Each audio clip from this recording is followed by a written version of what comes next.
You know what it means to love something. Love is the most intangible of them, but it's still objective because you feel it and you know when you feel it, right? And it's just drawing along the line of like, I think, therefore I am. As long as you feel something, then it's objective, right? But what I'm now saying is that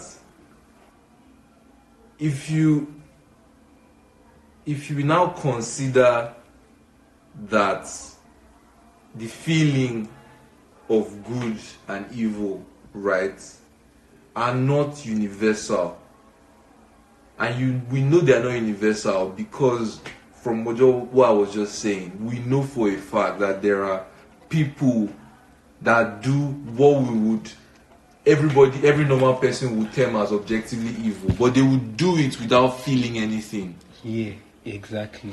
But even those people, right? Yes. Right? That's what I'm saying. You cannot universally define good. You can't, right? Yeah.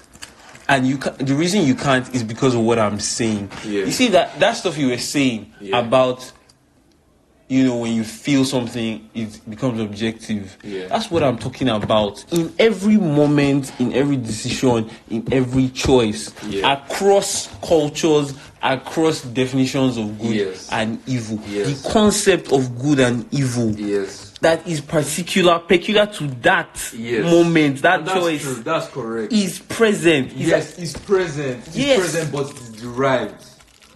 But it becomes in that moment where it appears, there's a choice to make, right? Yeah. The minute you have to choose something, good and evil, bad and good, is immediately existent. But derived. It's not derived. Because it derived. That decision, that moment is it just exists. Because if we are to strictly define life by derived things, and everything is just one big derivation now. No. The reason why I'm pointing out the fact that it's derived, right, is just to establish that everything making up that moment, right, everything leading up to that point, right, it was based on specific decisions, and that's what creates the notion of good and bad at that point, right? Many things, law, popular opinion, and a lot of things contribute to it. But my point is that it is contributed to, and because it is contributed to, its definition. But like we're saying the same thing. What you're saying about the fact that it's different in different places, in different cultures. And that's my own. That's the characteristic that I'm pointing out. That the reason why it's like that is because it's derived, right?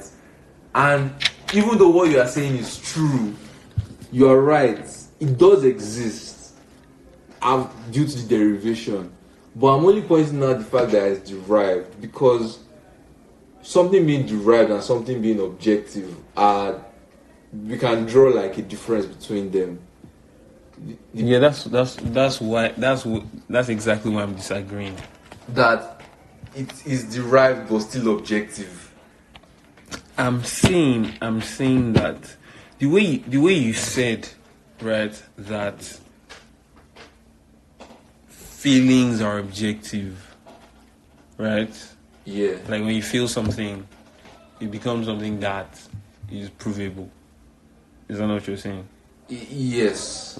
Just strictly about feelings. That's what I'm talking about. Yes. So what I'm saying is that, again, these moments that we're talking about, these decisions, these strict places in time where you have to make a choice or something. Yes. They like except we're going to say they too are derived.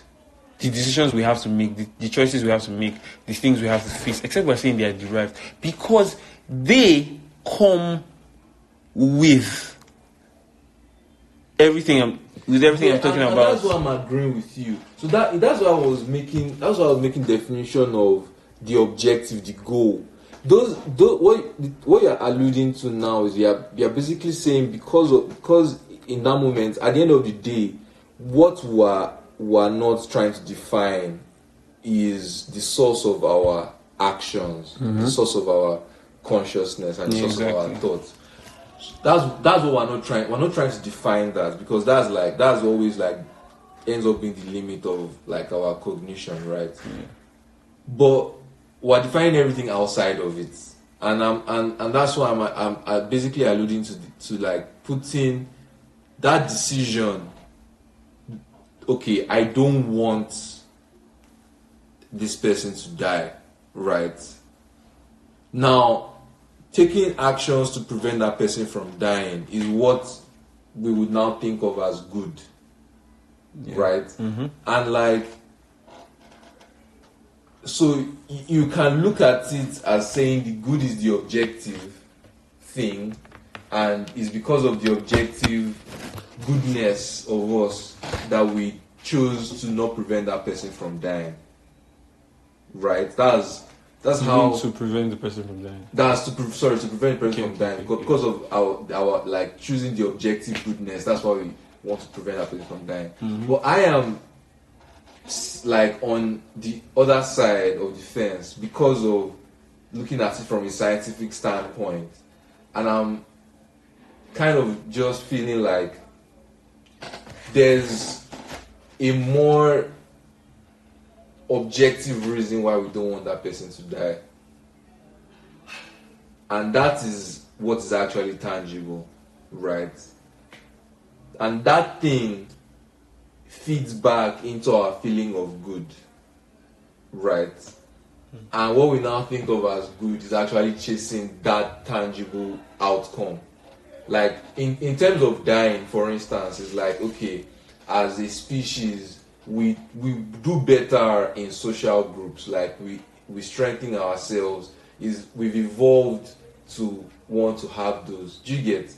And it is, you can look at it as something being closer to a survival instinct, which is more objective because we can trace those back to like actual physical tangible stuff like chemical reactions in the brain and stuff. Do you get? So that's the angle I'm coming from. Yeah, and because if it's the outcome, what I'm saying is that they are not, these things are not, I don't think they are distinguishable. What I genuinely feel, right, is that if we're of the opinion that some things are derived, I believe that I am of the opinion that everything is the product of, another thing, another set of decisions or actions. What I'm saying is that there is only one action in this world, in history, from the beginning of time, only one action on the earth, in it, under it, whatever. One action, it maybe the first gust of wind that blew or something. That's the only thing that's not derived. That's what I'm saying. That aside that gust of wind, everything has flowed from something, and so we cannot distinguish between these things. We cannot distinguish a decision from the objectively good, in quotes, all in quotes, right path, or objectively good path. We can't.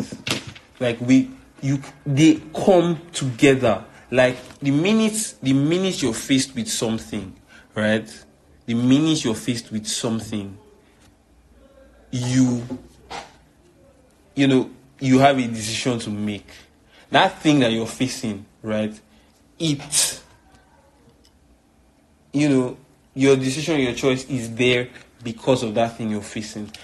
And in the same breath, your feelings on the matter, right? This is where your feelings on the matter, which is essentially some form of object of good and bad. Your feelings on the matter are some form. Whether, even if we're leaning towards two positive options, like just the fact that you can't possibly think that two decisions are exactly the same. One has to be better or worse or different in some way. Like you have a decision to make, right? And there are two outcomes. They're not necessarily negative, right? But between those two outcomes, right, and the tangible results of that outcome, right? Are you saying that? Now, I'm going to ask you a question. Are you saying that if everybody did what they felt was right every time, then they will always be doing the good thing? In a sense, yes. There's going to be a point in time where that means almost nobody does evil. Yeah, but almost.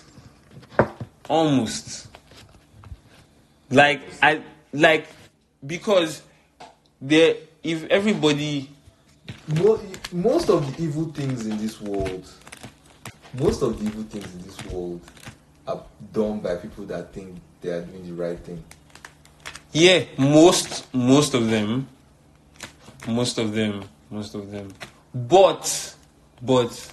at the same time, right, there are people who also knowingly do the bad thing. There are, but those are the minority.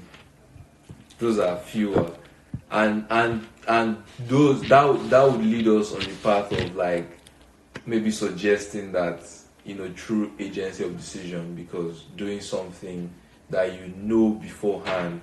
For instance, what I am saying is along that line, right?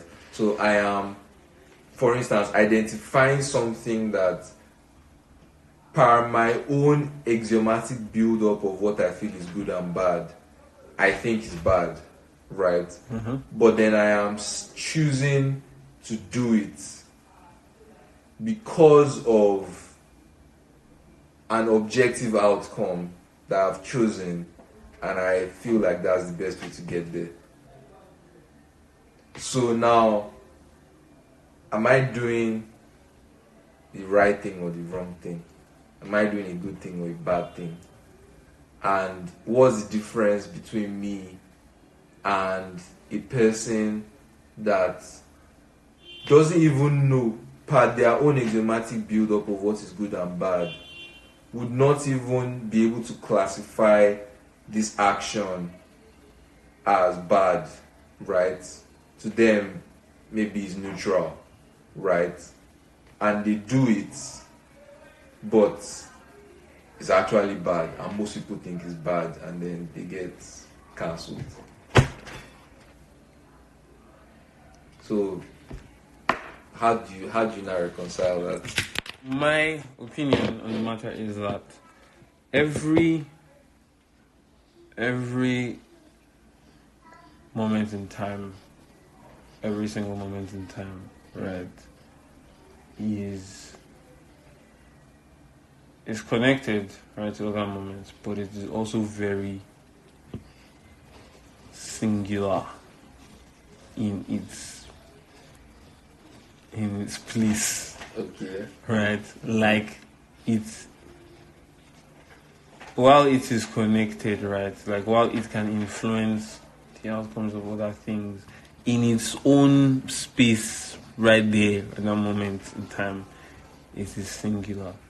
Like, it has things that can just be attributed to only it inside that space, right? And that is where I believe that this concept of good and bad, good and evil comes in, right?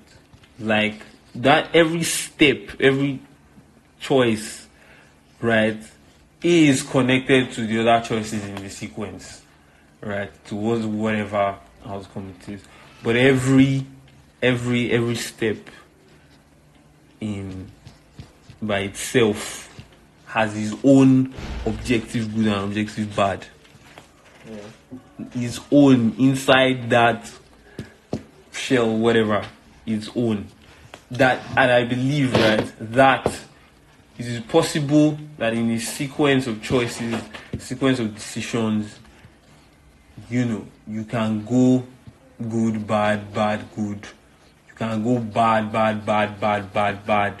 You can just keep that. I feel like that is the sentiment behind digging your own grave. The phrase digging your own grave. That bad choice that you can make in sequence. You can do good.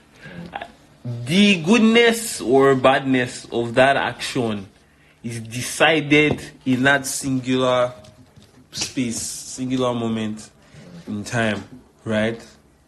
But once it has been chosen, right, it becomes a thing that other things can connect to. Right? Like you're in that decision of whether to put your leg on the chair or not, right? That decision is a singular thing. And is that objective? Are you saying that is objective? What exactly? So there's a potential. So decision of whether or not to put my leg on this chair, and that decision actually has an objective good and bad side. Yeah. It does. I'm just saying the same thing. Don't worry. I'm reading into what you're saying. I just know that I'm saying the same thing. No, that's what I'm saying. So that decision has an objective good and objective bad. And I believe that objective good and objective bad can mean different things will mean different things for every single person that has to make that decision, has to make that choice. At every point you have to make that choice. Because there are choices that we make over and over and over and over again. But in that moment that you're making the 561st choice, that in itself has its own objective good and objective bad. It doesn't matter if you have felt relaxed putting your leg on that chair 500 times. So Would you agree with the statement that there are decisions where in the moment it is impossible to tell based on past events, any past event or any memory, whether what would be the good and the bad decision in that moment? Is it to be impossible to tell? Yeah, I agree with that. But I still think. But there was an objective good and objective bad. But you agree that it would be impossible to tell? Yeah, it can. Yeah, it's very possible. Okay.